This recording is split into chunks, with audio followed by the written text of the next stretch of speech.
Well, good morning, everybody. Sorry, I'm just a bodiless voice right now, but my video camera isn't working. So you're just going to have to listen to my wonderful voice, but that's all right. So I'm so excited that you are all joining us today. Welcome to today's webinar on EPA resources for local governments. My name is Sarah Lee, and I am the Clean Energy Engagement Specialist at the University of Michigan's Graham Sustainability Institute. I organized this webinar series in partnership with the State of Michigan Department of Environment, Great Lakes, and Energy, otherwise known as EGLE. We developed the Clean Energy and Energy Management webinar series to help highlight the work that Michigan communities are already undertaking with respect to energy efficiency and renewable energy. By providing local governments with practical advice for taking action related to clean energy, we hope to demystify the process a bit for other municipalities and show that these actions are possible and happening in communities big and small across the state. During today's webinar, we'll deviate slightly from our normal format of peer-to-peer sharing and hear from two U.S. Environmental Protection Agency representatives on their multitude of energy resources available for local government. So during today's webinar, if you've attended a previous one, you already know the drill, but I will take your questions and comments via the questions feature near the bottom of the GoToWebinar console, which should be on the right side of your screen. I encourage you to submit any questions as they occur to you throughout the webinar by entering them into this questions field. And when you submit a question, it will only be visible to myself, so don't panic if you don't see any questions populating. So for today's webinar, I'm thrilled to introduce Brendan Hall of the EPA's Energy Star State and Local Government and Higher Education team, and Cassandra Cubes of the EPA's State and Local Climate and Energy Program. So once Brendan and Cassandra have finished presenting, I'll begin the Q&A and share your audience questions, and we'll try to get through as many as we can. So with that, I will turn things over to Cassandra and Brendan. Thank you both for joining us today. Great, thanks so much. I will get my screen share going here. Okay. Can you see these slides okay? Yep, looks great. All right. Well, thanks so much for having us here today. As Sarah mentioned, my name is Cassandra Cubes, and Brendan and I will be going back and forth in the presentation. So you'll hear our voices throughout, although you won't see us, but hopefully we'll be distinguished enough with our voices. So we're really looking forward to talking with you all about our variety of climate and energy resources for local governments. We have joined forces, both of our teams, to produce a toolkit, which we'll talk through. And we also wanted to bring forward to you a variety of other resources that we've compiled as well that we thought might be useful. Before we get going, we wanted to put a question out to you all about gauging your familiarity with requirements for existing buildings. This is benchmarking and building performance standards requirements. So, Sarah, I'm not sure, can we get the poll question open? It looks like it might be open. I'm not sure. Yes, I just launched it, so everyone should be able to select which of the options best fits them. Awesome. And I can see answers coming in on my end, and I'll share them in 30 more seconds. Great. We just wanted to gauge your familiarity to see where folks were at. We're planning to give background on these different policies before diving into the resource that gives more help and assistance for state and local governments that are looking to advance benchmarking and building performance standards. We just want to see where everyone was at and do a bit of a temperature check.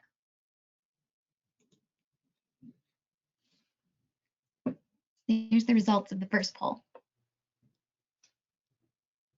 Okay, I can't see them on my screen, but so curious what came about for that. Oh, all right. Well, we've got the majority, 83%, saying no, I'm not familiar, And then it's tied with 8% between building and performance standards and benchmarking and building performance standards. Okay, thank you. Well, that's good to hear because we put together a set of slides that will walk through what the heck those requirements are. So that's great. Well, let's get started. First, we'll give a little bit of background on where Brendan and I are situated within EPA. So I work within the State and Local Climate and Energy Program, which is located within the Office of Atmospheric Programs. And our program supports state, local, and tribal governments in their efforts to reduce emissions with meeting their environmental and energy and economic policy goals. And in particular, you can see on the inside track of that circle, we offer technical assistance, resources, modeling tools, trainings, peer-to-peer exchange. And we do that by focusing on a variety of policy areas on the outer rim of that circle, including energy efficiency, which we'll talk a lot about today, renewable energy, electrification, and heat island mitigation. And we also provide support on quantifying the emissions and public health impacts from these policies and helping state, local, tribal governments to understand equity implications and considerations. So I'll turn it to Brendan to talk a bit about his program. Yeah, hi everybody. I'm Brendan Hall. I co-lead our support for state and local governments at the Energy Star, on the Energy Star commercial and industrial team, and lead our higher education work.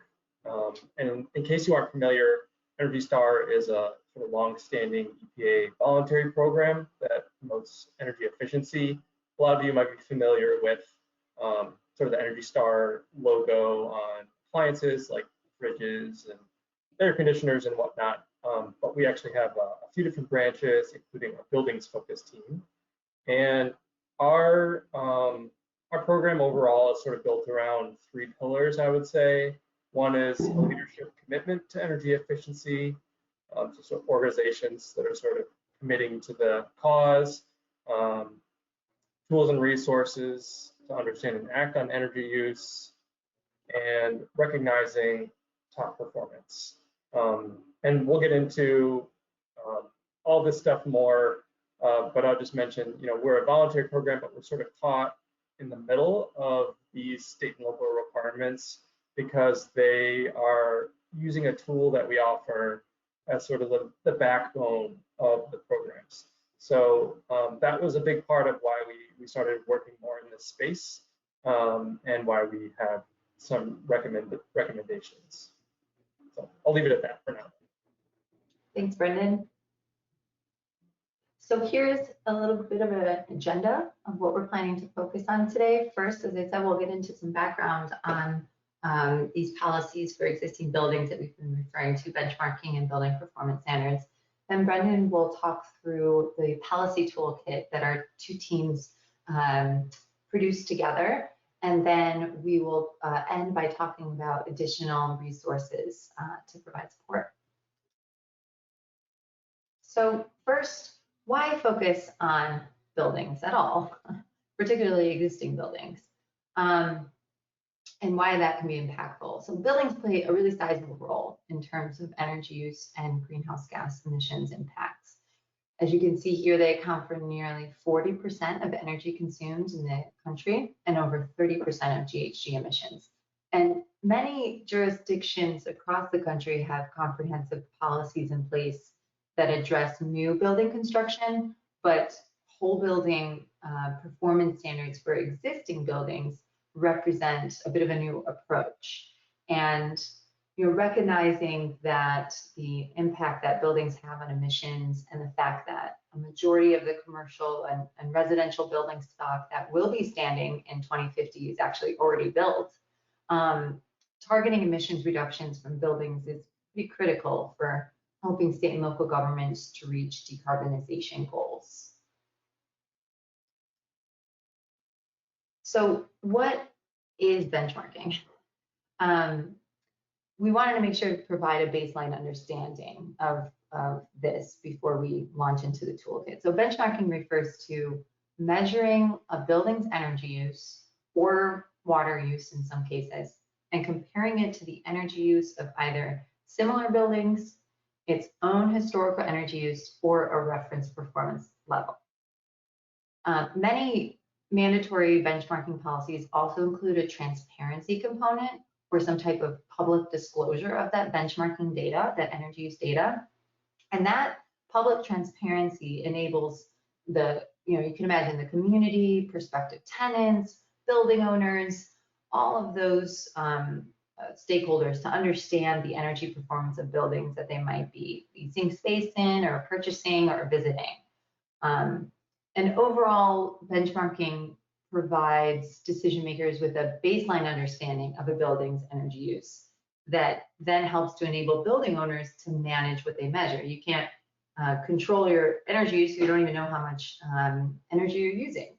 So state and local governments that enact benchmarking policies have an opportunity to engage with building owners that would normally not be focused on energy efficiency to help them find areas for improvement. So understanding the energy use of buildings is really a key first step in improving energy performance and reducing carbon footprints. So now a little bit more on the benefits of benchmarking.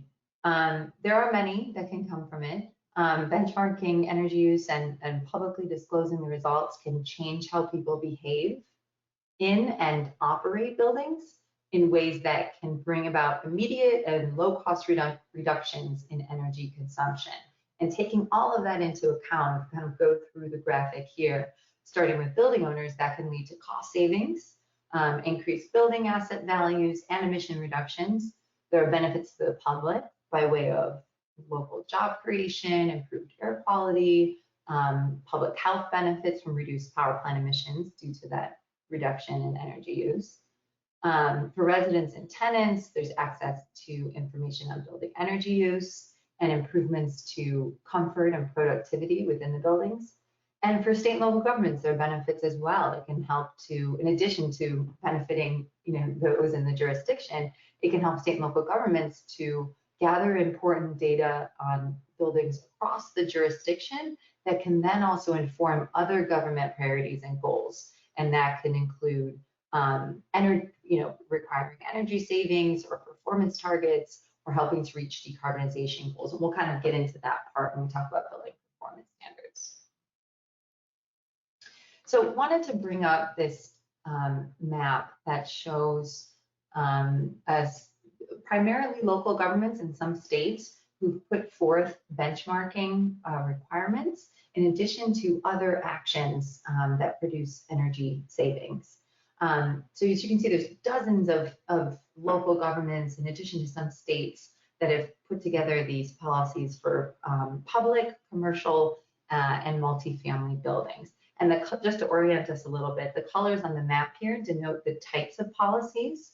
So it's referring to either benchmarking or benchmarking plus additional actions and the types of buildings covered. So it's a little tricky to kind of put that together quickly when you look at the key there. But much of the activity within these policies have occurred at the local level. And since benchmarking energy use alone does not mandate energy savings, you can see on the map here in purple and blue where state and local governments have coupled those benchmarking policies with these other programs, these other additional actions. And many do this through, you could do this through voluntary campaigns or by requiring audits or retro commissioning, and more recently, putting forth building performance standards. And just to kind of bring together, how benchmarking and building performance standards relate to each other. So benchmarking can really be a meaningful, it is a meaningful bedrock to building performance standards and these other efforts to improve building performance. And it does that in a couple ways. It establishes an energy-focused relationship between the government and building owners, and it can lead to improvements in data quality over time. As you can imagine, being required to benchmark, year after year, every few years, that data can really be improved as you're inputting it into a tool like Portfolio Manager, as Brendan will talk about. And the data collected can then help to help decision makers such as yourselves set and measure compliance with a building performance standard. And just overall, most governments that have adopted a building performance standard have relied on the data collected through their benchmarking policies. So now we'll touch on more about what is a building performance standard. We've mentioned that a couple of times. It's an emerging policy that requires building owners to meet performance targets by actively improving their buildings over time. And this is for specifically existing buildings. And a BPS standard can be designed to improve performance for really a variety of building aspects. So that can include energy use or water use or emissions. And it overall sends market signals to encourage investments in energy efficiency and other clean energy technologies. And that can include renewable energy, energy storage, electrification.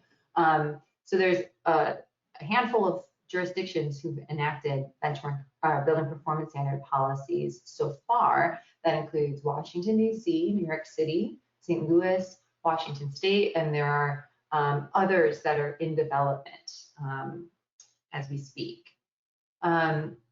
So when developing a building performance standard, much like with a benchmarking policy, conducting stakeholder outreach will give decision makers a better understanding of property owners' needs and those of the needs of the community, and can really inform equitable access to compliance resources such as financial or technical assistance that would be needed to make those improvements to buildings to meet the standards. And looking at the BPS policies already in place, state and local governments have worked with a broad coalition of stakeholders to develop the policies and create the strategies to help building owners achieve the standards. And Brendan will get into the stakeholder outreach a little bit more, but just wanted to make that point here. And although it's too soon to evaluate these policies, as I mentioned, you know, the handful of jurisdictions that have put them forward, adopted them so far, none of them have been fully implemented yet. So it's hard to evaluate the impacts of the policies, but they have the potential to drive a range of actions with those performance goals adjusting and stretching into the future to kind of continually achieve greater levels of energy performance and emission reductions over time. So wanted to end this introductory section here just to tie it back to decarbonization goals. As you can see from the map here, and this is from earlier this year, February of 2021, many state and local governments have set GHG reduction goals in a variety of different forms, as you can see here, a number of different variations on GHG reduction goals. And a BPS policy can target reductions from a sector that, as we mentioned earlier, really can make up a sizable portion of GHG emissions in a jurisdiction, particularly if you're looking at the local level across, you know, the inventory of GHG emissions, you know, within a city or local jurisdiction. You know, in Washington, D.C., for example, emissions from buildings made up over 70% of the total emissions in 2018. That, you know, represents a pretty significant opportunity for a BPS to contribute to GHG reductions. So overall, local and state governments have been enacting BPS policies within this broader context of decarbonization goals, recognizing the role that the building sector can play. With that, we are going to, I'll transition it to Brendan, but before doing that, we wanted to put a couple of other poll questions up. One focused on whether your jurisdiction has completed a GHG inventory. So that should be the first one. Just launched the first one, so everyone should be able to participate now. Okay, great. And I can see responses coming in. Great.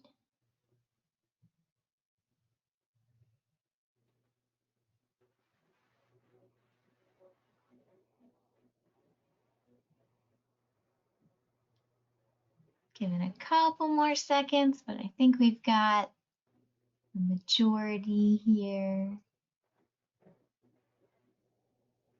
All right, I'll close it out. Oops, I meant to share it, but it looked like, let me share it again. We have the majority of people, 67% said no. They have not completed a greenhouse gas inventory. 20% said yes, and 13% we are considering. Okay, that's great. Thank you. And then for the second poll, we've got, does your jurisdiction have a climate action plan? So for those of you who have completed a GHG inventory, you'll see that the answers to it being based on that GHG inventory or not. Great, and looks like we've got responses coming in.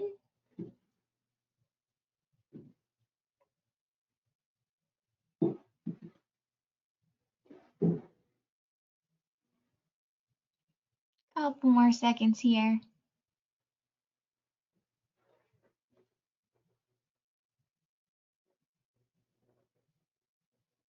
All right. And it looks like 50% say no, they do not have a climate action plan. 29% say that they are considering, and 21% say yes, developed based on their greenhouse gas inventory. Okay, great. Thank you so much, everyone, for participating in that. That's helpful as we go into this next section of the deck here and think about building performance standards a little bit more and how it links up with these other efforts like an inventory and climate action plan. So thank you, and I will turn things over to Brendan to talk more about this toolkit. Thanks, Cassandra. And I'll just note, it's nice to see that for the folks that have completed an inventory and have a climate action plan, that they've sort of connected those two. So always nice to see that there's sort of like a logic to making plans. And I'll also add, before getting in too far, that I am a Michigander and attended the University of Michigan, and by happenstance will be going through Ann Arbor and in Michigan this weekend and next week. So this all hits very close to home, and was excited when this request came in. So yeah, appreciate you all attending, and am of course glad to support and help with anything going forward. So just wanted to put that out there. But anyway, so Cassandra sort of hinted at it before, that we developed this toolkit that sort of aggregates or summarizes a lot of our recommendations and considerations around benchmarking requirements and building performance standards. So this is based on conversations we've had with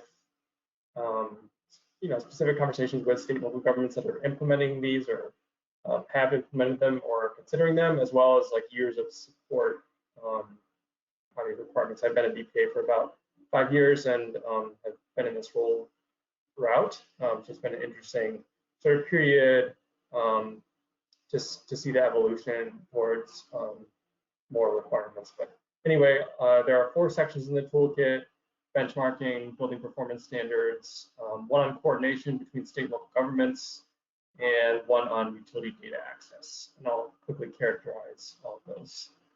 Next slide, please. So benchmarking, as Cassandra hinted at or explained, is sort of a requirement for building owners to annually report energy data and often water data to a local or state government, and often to have that information disclosed publicly in one or more forms. So in order to do that, they use a tool we have called Energy Star Portfolio Manager, and the government is sort of passing the requirement, specifying the process for the building owner, providing support to them, figuring out what data they'll collect and what they'll disclose. And the whole idea behind it is sort of that benchmarking will ultimately, by paying attention to this, you'll end up saving money, reducing energy use by focusing on it. But in the toolkit, we lay out a lot of different decision points to sort of consider. I'm not going to read through all of these, but for example, deciding the sizes and types of buildings that will be covered, especially in smaller jurisdictions, that can be a big decision on sort of how small to go on the buildings that get covered. As you go smaller and smaller, the sort of carbon bang for the buck goes down, and the effort to support building owners potentially goes up. So that's a big one. I'd also highlight sort of mechanisms to ensure data quality. It might seem pretty simple to send energy and water data and basic information about a building but there are actually some some complications, and so more and more state and local governments are sort of focusing on ways to ensure data quality is baked into the process. So we outline some different approaches in the toolkit there. Next slide, please. And then we also have a lot of key considerations. Some of these are a little duplicative, but I'll highlight. So the very first one in the upper left, we're always available to provide support on the Energy Star team. Can help you sort of like understand best practices. We really like to review draft legislation if that's possible, because we've seen a lot of these requirements go forth, and sometimes with strange language that makes them difficult or impossible to implement. So that's one open offer.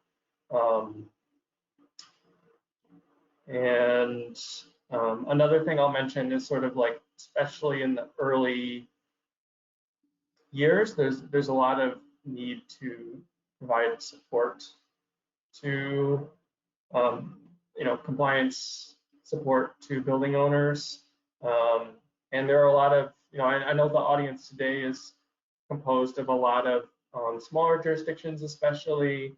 So I wanted to highlight that as sort of like one of the big needs out there in implementing one of these requirements is providing support to building owners on how do I get this done.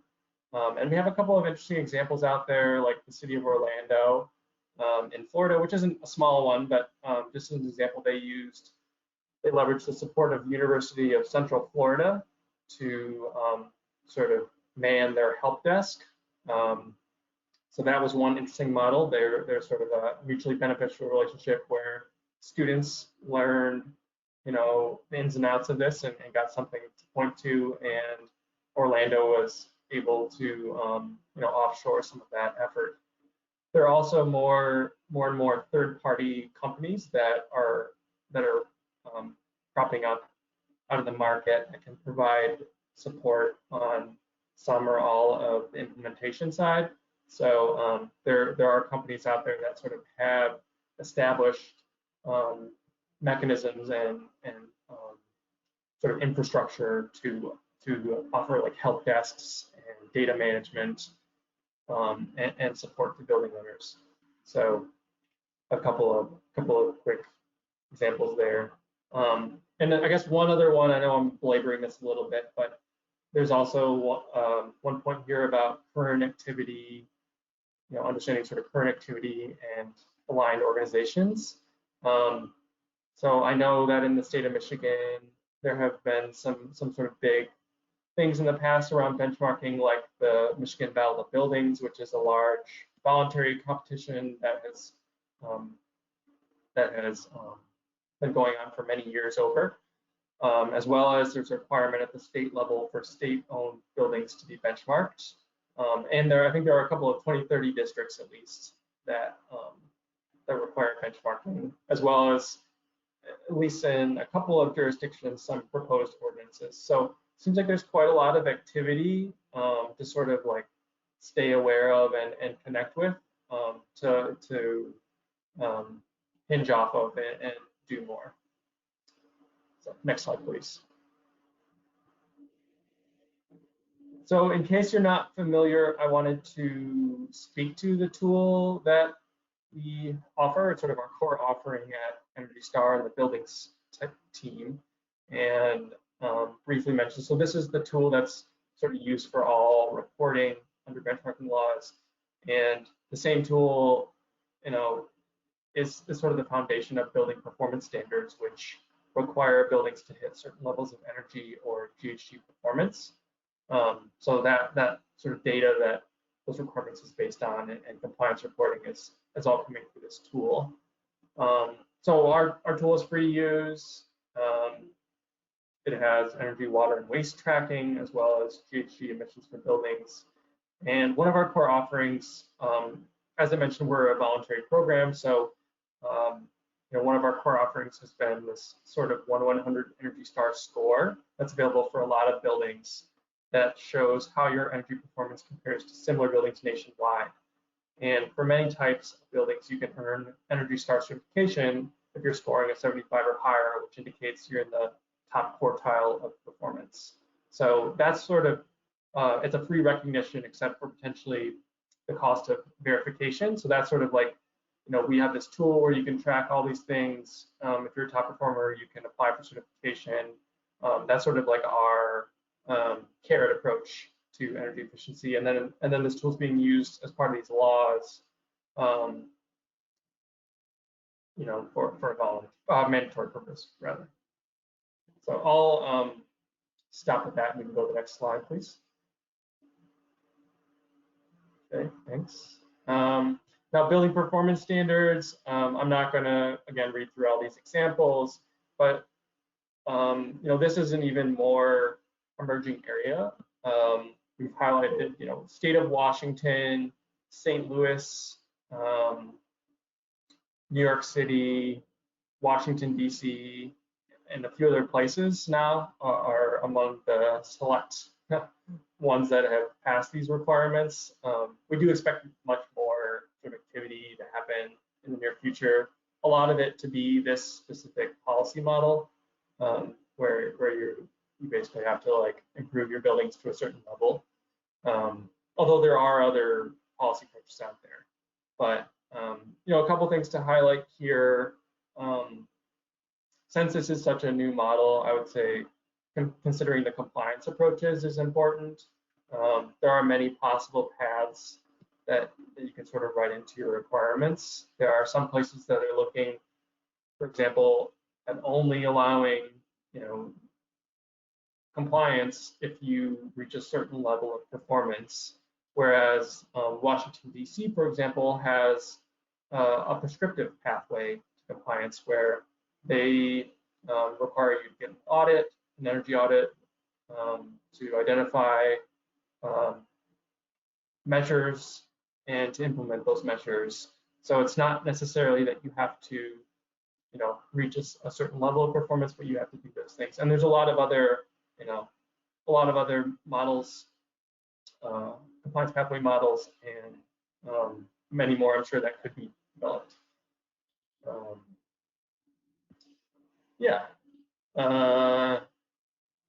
I'm going to say, let's go to the next slide, please. Another big part, since these requirements are really more robust, it's not just report and have this information disclosed, but often, hit this level of performance or pay a fine. Another big thing is stakeholder engagement as part of these requirements to make sure that the requirements are reasonable and that particularly vulnerable stakeholders are engaged in the process from the get-go, so that the requirements are being developed with them in mind.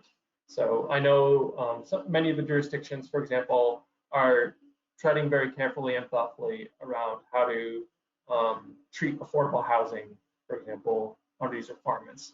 They don't want to exclude affordable housing altogether, since doing so would mean those buildings aren't really getting the benefits of these requirements, namely their not going to ultimately save money by reducing energy use, and get a lot of the sort of secondary and tertiary benefits of improving their buildings. So I would just say that this is really important, especially from an equity lens, to engage stakeholders from the get-go. And we do have examples of some smaller jurisdictions that are doing a good job of this as part of their exploration of passage, like in Aspen, Colorado, which is a pretty well-resourced smaller government, but just wanted to show that it's possible to do. Next slide, please.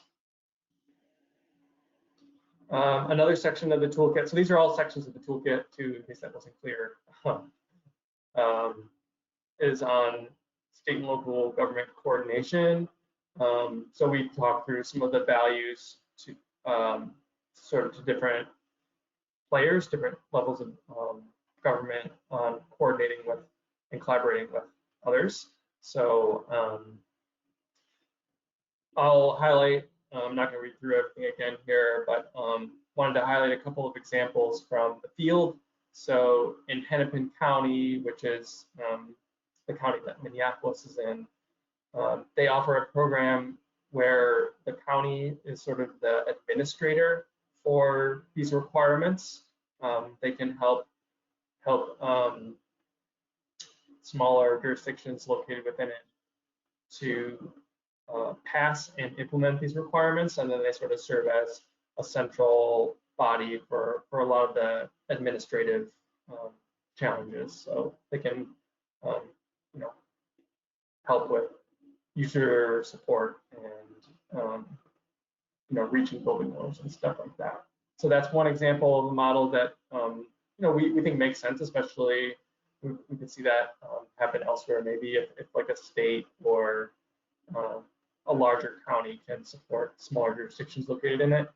Another example is Montgomery County, which is right here in the DC area, where they passed a requirement that allowed smaller jurisdictions located in it to sort of opt in to that requirement. So they passed, the structure of the requirement, and then the smaller jurisdictions followed suit.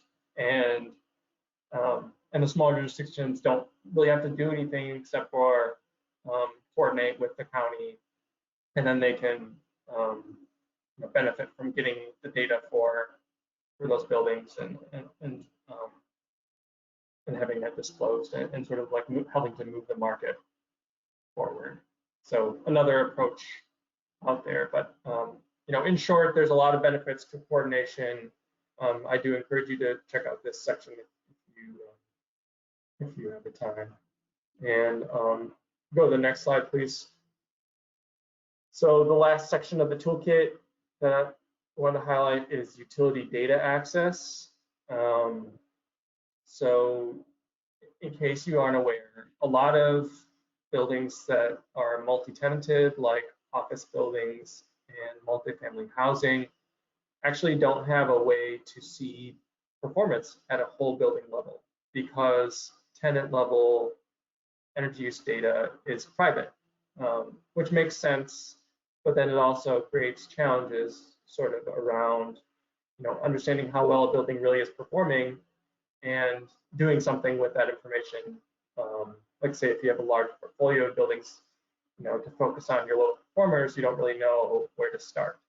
So in response to this sort of issue and need, utilities across the country have, well, I shouldn't say across the country, utilities in some of these places with requirements have developed systems that allow them to aggregate energy use data and provide that to the building owner. So it's sort of a rolled up value. So the owner doesn't see tenant level information, but does see whole building performance. It allows them to comply with these requirements, and then again to sort of like make use of the information and act on it. So this is a really important topic. Many of the large buildings that don't have access to that data are some of the biggest energy users, and thereby like carbon emitters.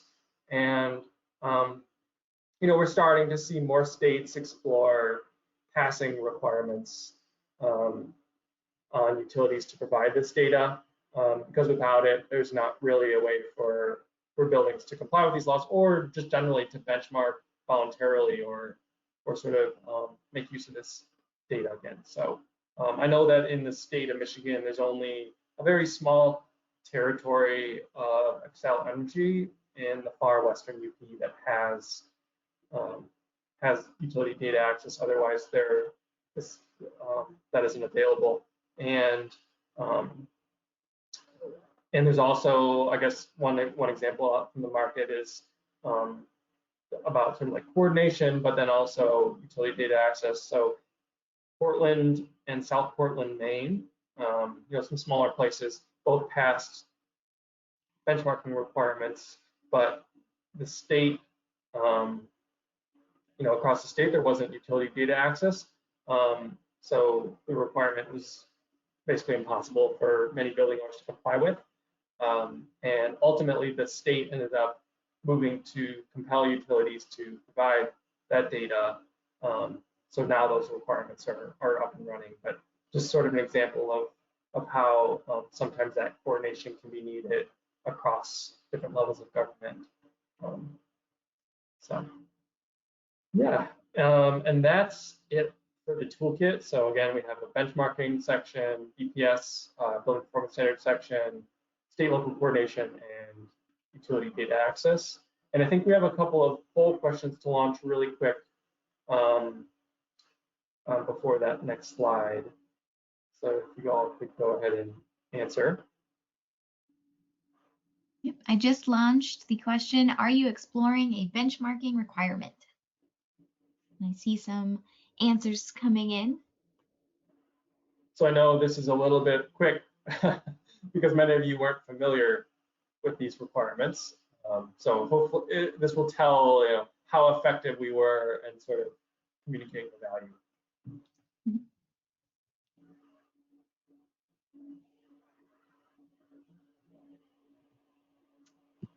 All right, looks like about all the answers are in.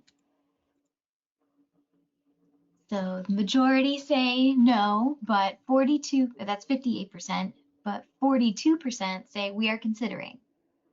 So fairly split. Yeah, and just again, I'm glad to, if you ever do move forward, want to connect with us more to discuss your interests, we're available for that. We are not going to try to influence things one way or another as a voluntary program, but we're available to support you if you decide you want to explore it. And I think we had one other poll question around building performance standards. Yes. Are you exploring a BPS requirement?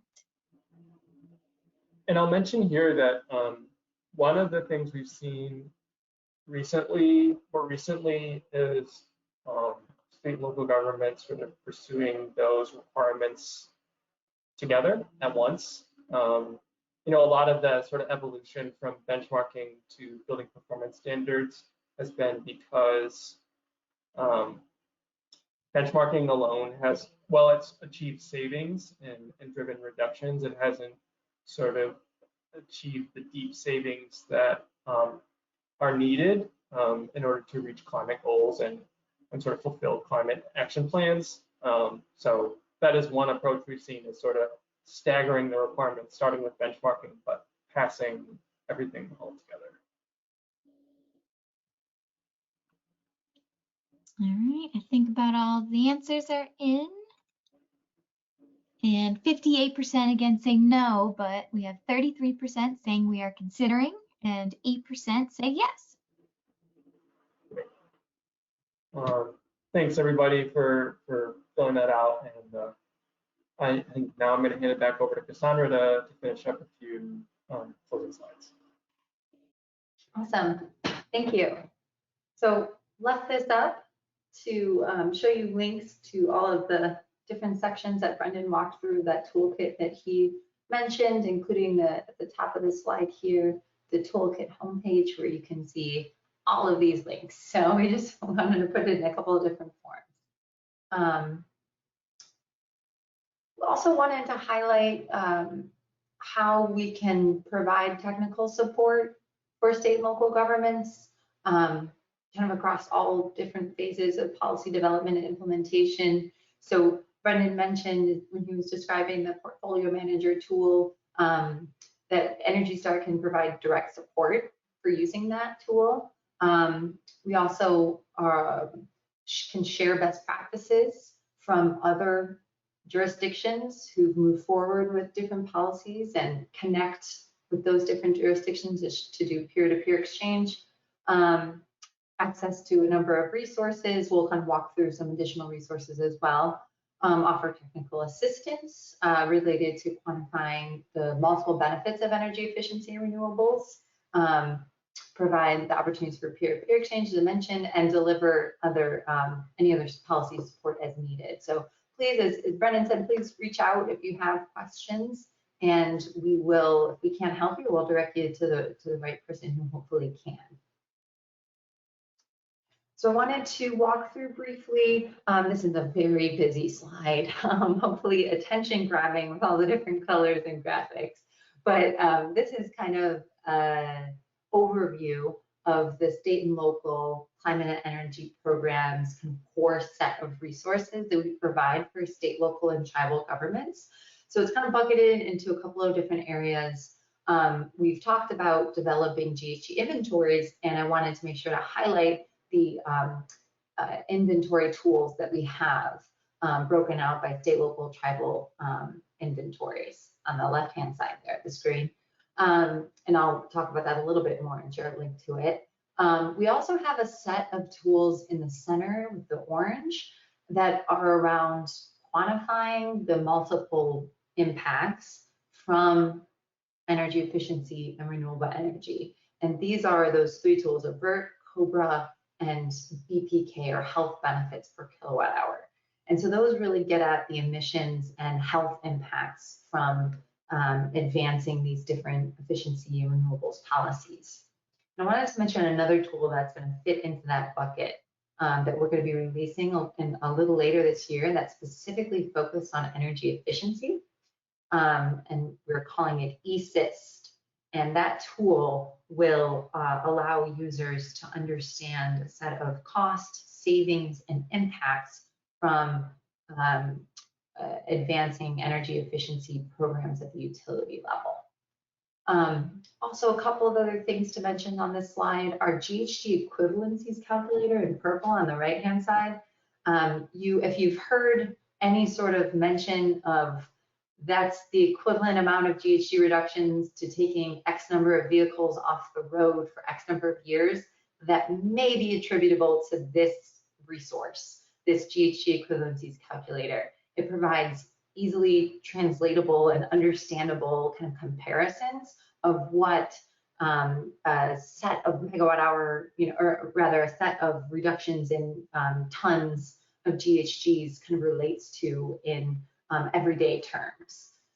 I'm going to stop it there and move to a couple of other resources that I want to mention that are also on that main slide, particularly our local action framework, which is this step-by-step guide designed to help particularly local and tribal governments on new or existing energy and environmental projects. So it's not specific to a set of programs or policies. It's kind of more broadly talking about process. So you can see the elements that are included in the framework there, and we're working on incorporating an equity component as well. Also, those GHG tools that I mentioned, here's the specific link to them. And we also have a person on our team who can provide support for that. So just reach out if you have any questions and can get you connected. And I also wanted to mention our beneficial electrification resources. We work closely with OTAC and with Energy Stars. I've included some of the resources from them as well here. We have a number of webinars that we've put forward. Also want to highlight this tool finder for electrification benefit quantification. the state and local program has a couple of these different tool finders. Essentially, there's all sorts of tools out there, if you've ever done any digging, and that are in this kind of clean energy, climate planning space. And so what we've tried to do is compile all of them into one place to help decision makers select the right tool for their specific use based on geography or type of policy, time span, a number of different factors. So this tool finder is one of those types of resources. And then the last thing I wanted to highlight was that our Heat Island program. So we have a person who manages this program that specifically helps local governments to advance heat island mitigation strategies. Of course, that's a huge topic right now. It's I'm in the DC area. We've got 100 degrees scheduled for I think today and tomorrow, or maybe tomorrow and the next day. It's summer, but it's pretty hot, abnormally so in a lot of different parts of the country. And so heat is really on a lot of people's minds. And so there's a lot more emphasis on this program, certainly in the summertime, but we're available year round to provide support around outreach, resources, analytics, best practice sharing, things like that. So the link is here to the program webpage if you'd like to learn more. And again, I can get you connected to that program manager. And with that, we are concluding the slide portion of this. We'd love to turn it over to you all to open it up to questions. We have one that we'd like to throw out to you all. We've been talking a lot about benchmarking and building performance standards.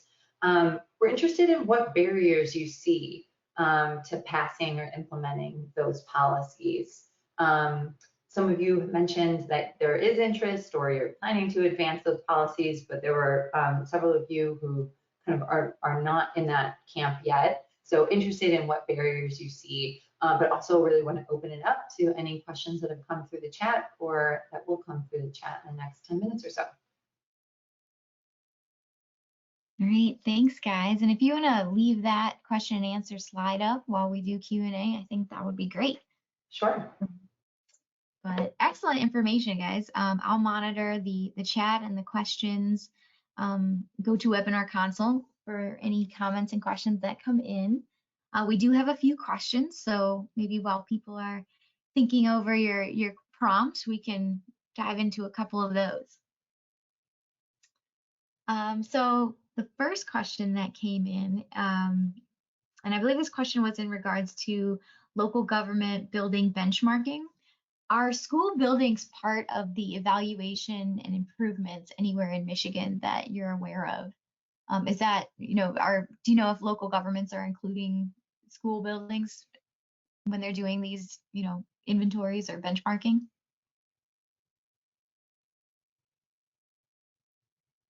Yeah, I can speak briefly to that. So I'll just say we have a very robust sort of engagement setup.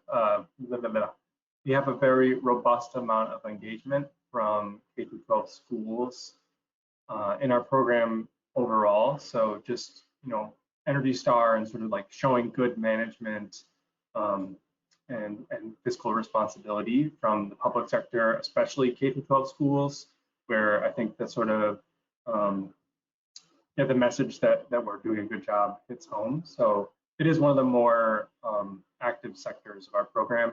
And then in these requirements, yes, so typically with benchmarking laws and building performance standards, public buildings are being included. Often they'll start with sort of like smaller buildings too than maybe for private buildings. So like in the first compliance year, for example, the threshold might be 10,000, 25,000 square feet for public buildings, whereas for private it's larger, and then like hits that same level in 2 or 3 years. So yeah, we see them included in both of these types of requirements, often smaller thresholds from the get-go.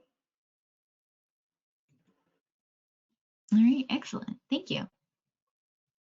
Another question is in regards to the EPA technical support page, you had some different, I think, options of ways that you guys could help local governments out.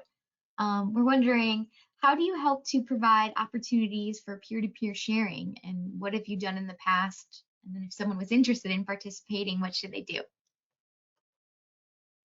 We have, on the Energy Star side, we have a quarterly series where state and local governments that are in our network participate, where we sort of share updates and then have open floor time.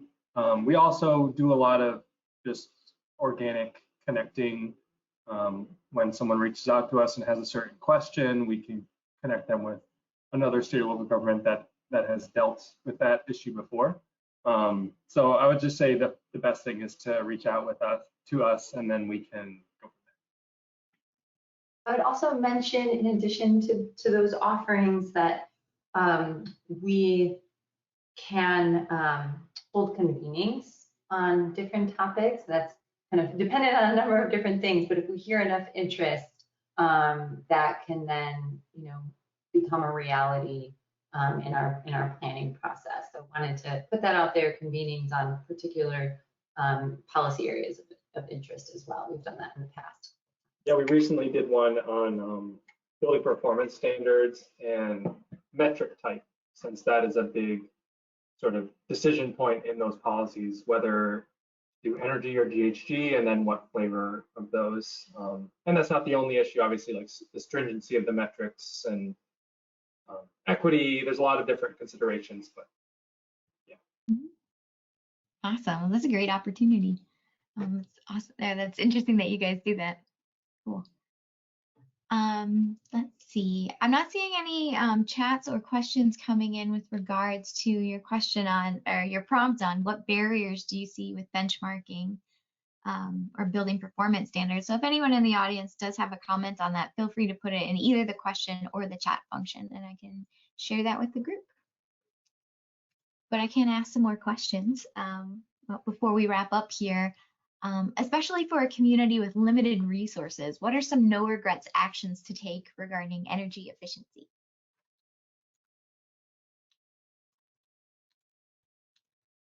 Yeah, that's a big and sort of difficult question, I would say. I think the concept of benchmarking and disclosure is pretty established now in the market. Like big associations that at one time fought the requirements now sort of accept them as a best practice. So I would say, working with especially large buildings to get them to benchmark if they aren't already doing so, that makes a lot of sense.